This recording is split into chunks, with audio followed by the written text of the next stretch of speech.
বাঁধাকপির একঘেয়ে স্বাদ বদল করতে এইভাবে রান্না করে দেখুন, খেতে দারুণ লাগে। প্রথমে কড়াইতে কিছুটা পরিমাণ জল গরম করে দিয়ে দিচ্ছি সামান্য পরিমাণে লবণ ও হলুদ গুঁড়ো।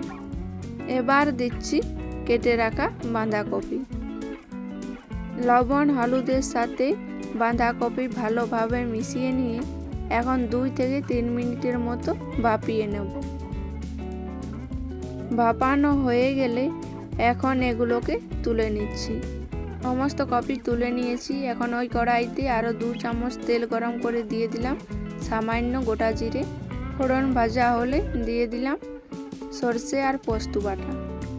আমি এখানে 3 চামচ পোস্ত আর 2 চামচ সরষে বেটে দিয়েছি। হালকা নাড়াচাড়া করে ভাপিয়ে নেওয়া কপি জল ঝরিয়ে দিয়ে দিলাম।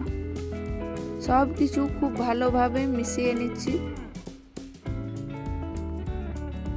মেশানো হয়ে গেলে এখন এর মধ্যে দিয়ে দিচ্ছি 1 চামচ মতো কাঁচা সরষের তেল আর ঝালের জন্য দিলাম কয়েকটা চেরানো কাঁচা লঙ্কা।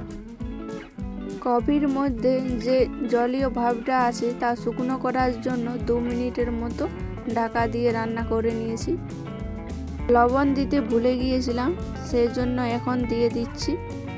তবে ভাপানোর সময় লবণ দিয়েছিলাম, সে কথা মাথায় রেখে লবণটা দিতে হবে। রান্নাটা আমার কমপ্লিট হয়ে গেছে। এখন একটা প্লেটে সার্ভ করে নেব। আশা করছি আজকের রেসিপি আপনাদের ভীষণ ভালো লাগবে।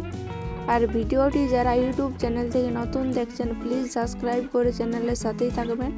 আর ফেসবুক পেজ থেকে দেখে থাকলে একটা লাইক দিয়ে পেজটাকে ফলো করে দেবেন।